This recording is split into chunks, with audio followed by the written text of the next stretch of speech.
Hello friends, NIA academy का स्वागत है। मैं लोकेंद्र सिंह राठौड़ एक बार फिर से बाल विकास एमसीक्यू लेके हाजिर हूँ। हम लोग बाल विकास एमसीक्यू सोल्व कर रहे थे, तो इसी को आगे बढ़ाते हैं। तो ये जो एमसीक्यू हैं बाल विकास की, ये पिछली एग्ज़ाम में पूछे गए कुछ प्रश्न हैं ये, ठीक है। तो स्टार्ट करते हैं। तो आज का जो पहला क्वेश्चन है वो देख लेते हैं। पहला क्वेश्चन है, बुद्धि के एक कारक सिद्धांत के प्रतिपादक कौन थे?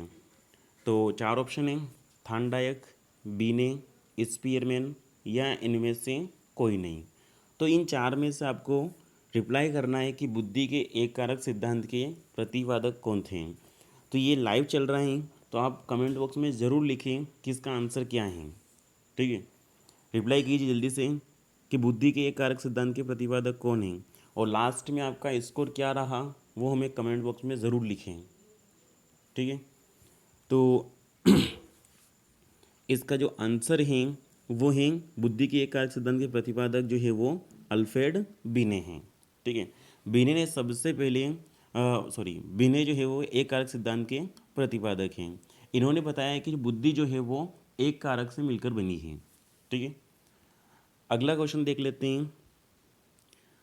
अगला जो क्वेश्चन है वो है बॉबी डॉल प्रयोग किसने किया था? तो पहला ऑप्शन है अल्बर्ट बंडूरा, दूसरा ऑप्शन है कोहलर, तीसरा ऑप्शन है थानडायक, चौथा है स्किनर। तो इन चार में से आपको रिप्लाई करना है कि बॉबी डॉल प्रयोग किसने किया था, ठीक है। जल्दी से रिप्लाई कीजिए इसका, बॉबी डॉल प्रयोग किसने किया था, ठीक है जी। तो इसका जो आंसर है वो है अल्बर्ट बंडूरा, क्योंकि अल्बर्ट बंडूरा जो है वो बॉबी डॉल का प्रयोग किया था, ठीक है। और इन्होंने जो अपने सामाजिक अधिगम सिद्धांत में बच्चों के ऊपर प्रयोग किया था, ठीक है। तो ये किससे संबंधित है अल्बर्ट बंडूरा? तो सामाजिक अधिगम सिद्धांत से संबंधित है ये, ठीक है। अगला क्वेश्चन देख लेते हैं। अगला क्वेश्चन है, एक निश्चित दूरी के बाद दो समांतर रेलवे लाइनों की ट्रैक मिलती हुई दिखाई देती है, यह किसका उदाहरण है? ये पिछली एग्जाम में क्वेश्चन पूछा गया है, ठीक है। तो एक निश्चित दूरी के बाद दो समांतर रेलवे लाइनों की ट्रैक मिलती हुई दिखाई देती है, यह किसका उदाहरण है?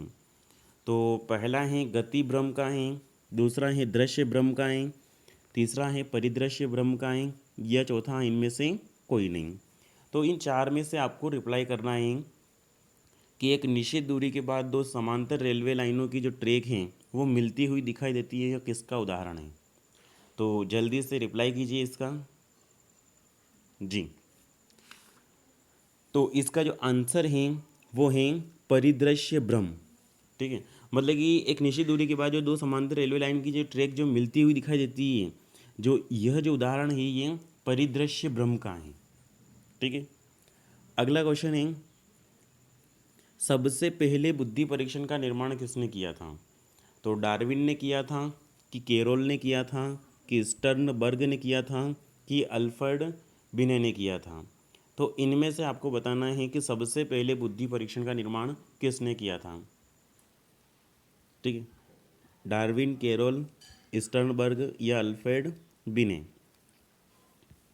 तो इसका जो आंसर है वो है अल्फ्रेड बिने। अल्फ्रेड बिने ने सबसे पहले बुद्धि परीक्षण का निर्माण किया था, ठीक है। अगला क्वेश्चन देख लेते हैं। अगला क्वेश्चन है, किंडरगार्टन शब्द का अर्थ है, पहला है बच्चों का बगीचा, शिक्षक का बगीचा, वृक्षों का बगीचा, या इनमें से कोई नहीं। तो इन चार ऑप्शन में से आपको बताना है कि किंडरगार्टन शब्द का अर्थ क्या है, ठीक है। जल्दी से रिप्लाई कीजिए इसका जी। किंडरगार्टन शब्द का अर्थ क्या है? तो इसका जो आंसर है वो है बच्चों का बगीचा, ठीक है। मतलब किंडरगार्टन शब्द का जो अर्थ है वो है बच्चों का बगीचा। गार्डन का अर्थ यहाँ पे बच्चा है, जबकि किंडर का अर्थ यहाँ पर गार्डन का शब्द बगीचा है, जबकि यहाँ पर किंडर का अर्थ बच्चा है, ठीक है। तो जो किंडर गार्डन है वो बच्चों का बगीचा है। अगला क्वेश्चन देख लेते हैं। क्रिया प्रसूत सिद्धांत किसने दिया? तो आपके पास 4 ऑप्शन हैं, उन 4 में से आपको रिप्लाई करना है। पेवलोव, स्किनर, ब्रूनर या थार्नडायक, इन 4 में से आपको रिप्लाई करना है कि क्रिया प्रस्तुत सिद्धांत जो है वो किसने दिया। तो जल्दी से रिप्लाई कीजिए इसका। पेवलोव, स्किनर, ब्रूनर या थार्नडायक। जी, तो क्रिया प्रस्तुत सिद्धांत जो दिया है वो दिया है स्किनर ने। ठीक है, स्किनर ने क्रिया प्रस्तुत सिद्धांत दिया है। इन्होंने एक तो कबूतर पर प्रयोग किया है। ठीक है, अगला क्वेश्चन देख लेते हैं। तत्परता का नियम किसने दिया। तो पेवलोव, स्किनर, ब्रूनर और थार्नडायक, इन 4 में से आपको रिप्लाई करना है कि तत्परता का जो नियम है वो किसने दिया है। जी, तो इसका जो आंसर है वो है थार्नडायक। मतलब कि थार्नडायक ने 3 तो मुख्य नियम दिए हैं और 5 गौण नियम दिए हैं। उन 3 मुख्य नियम में से एक तत्परता का नियम भी है। ठीक है, अगला क्वेश्चन देख लेते हैं।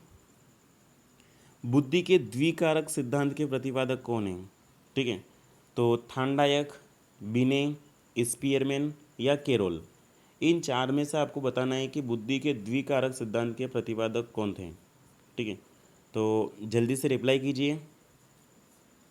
थार्नडायक, बिने, स्पीयरमैन या कैरोल, इनमें से आपको बताना है कि द्विकारक सिद्धांत के प्रतिपादक कौन है।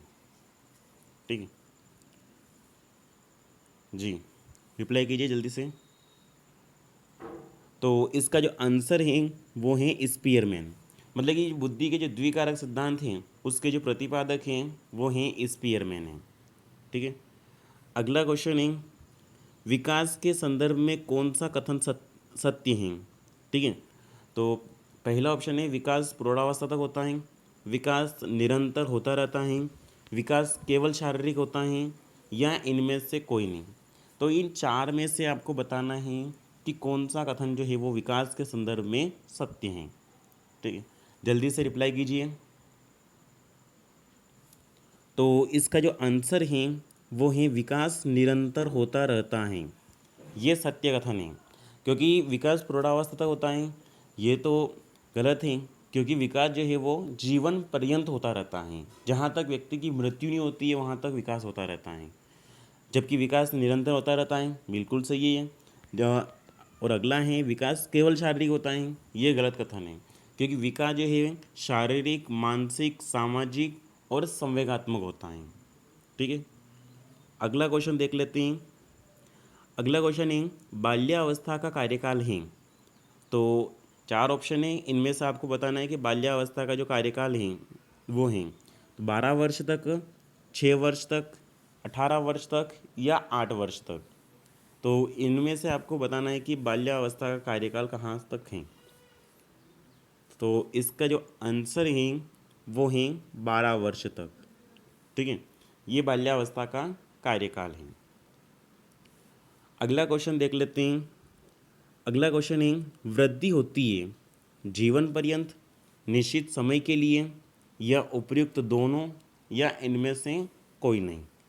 तो इनमें से आपको बताना है कि जो वृद्धि है वो वृद्धि होती है जीवन पर्यंत, निश्चित समय के लिए या उपयुक्त दोनों, इनमें से कोई नहीं। तो जल्दी से रिप्लाई कीजिए इसका। जी, तो वृद्धि जो है वो निश्चित समय के लिए होती है। ठीक है, तो ये जीवन पर्यंत नहीं होती है। विकास जो है वो जीवन पर्यंत होता है, जबकि वृद्धि है वो निश्चित समय के लिए होती है। ठीक है, अगला क्वेश्चन देख लेते हैं। अगला क्वेश्चन है निम्न में से कौन सा विकास का सिद्धांत नहीं है। मतलब इन 4 में से आपको बताना है कि विकास का सिद्धांत नहीं है, कौन सा विकास का सिद्धांत नहीं है। तो पहला है निरंतरता का सिद्धांत, वर्तुलाकार सिद्धांत, समूह कारक सिद्धांत या इनमें से कोई नहीं। तो इन 4 में से आपको रिप्लाई करना है कि कौन सा जो है वो विकास का सिद्धांत नहीं है। तो जल्दी से रिप्लाई कीजिए।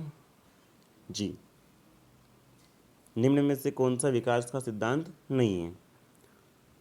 तो इसका जो आंसर है वो है समूह कारक सिद्धांत।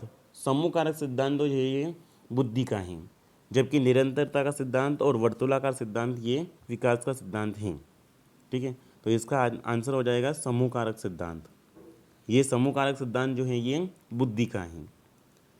अगला क्वेश्चन है, बुद्धि के द्विकारक सिद्धांत में स्पीयरमैन के अनुसार कारक जी हैं। मतलब कि स्पीयरमैन ने द्विकारक सिद्धांत पे दो कारक बताए थे, एक तो एस कारक और एक जी कारक बताए थे।